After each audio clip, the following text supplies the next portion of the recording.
മലയാളിയുടെ ഭൗതികവാദം നമുക്ക് നിരീക്ഷിക്കാവുന്ന സംഭവമാണ് താൻ പാതി ദൈവം പാതി എന്ന് പറയാം. താൻ പാതി ദൈവം പാതി.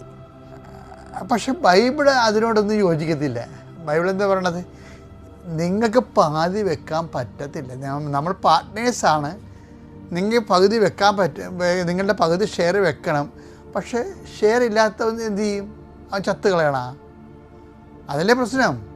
ഇപ്പം ദൈവം നമ്മൾ തമ്മിലൊരു ജീവിതമാണ്. അങ്ങനെ അതിലേക്ക് വരുമ്പോൾ നമുക്ക് ചില സമയത്ത് ഈ മനുഷ്യനോട് ആണെങ്കിലും നമ്മൾ ഒരു ഉടമ്പടി ചെയ്താൽ നമുക്ക് നിങ്ങൾ ഷെയർ വെക്കാൻ പറ്റത്തില്ല. ഇല്ല, അവിടെ ഇല്ല. അപ്പോൾ ഇല്ലാത്തൊരു കാലം മനുഷ്യരാശിക്ക് എപ്പോഴും ഉണ്ടാവുമല്ല. അപ്പം നമുക്ക് ഒന്നും ഇല്ലാത്തവർ എന്ത് ചെയ്യും? താൻ പാതി ദൈവം പാതി എന്ന് വെച്ചാൽ നമ്മൾ താൻ പാതി എന്ന് പറഞ്ഞാൽ നമുക്ക് പാതി ഉണ്ടേ. നമുക്ക് പാതി ഇല്ലാത്ത മെരിറ്റ് എന്നാണ് ബൈബിൾ പറയേണ്ടത്. മെരിറ്റ്, നോട്ട് ബൈ മെരിറ്റ് എന്ന് പറഞ്ഞ സംഭവം തന്നെ എന്താണ്? നമ്മൾക്ക് ഒരു കഴിവില്ലാത്ത കുറേ വിഷയങ്ങൾ ജീവിതത്തിലുണ്ടാവും. നമുക്ക് കഴിവില്ലാത്ത കുറേ വിഷയങ്ങൾ ജീവിതത്തിലുണ്ടാവും.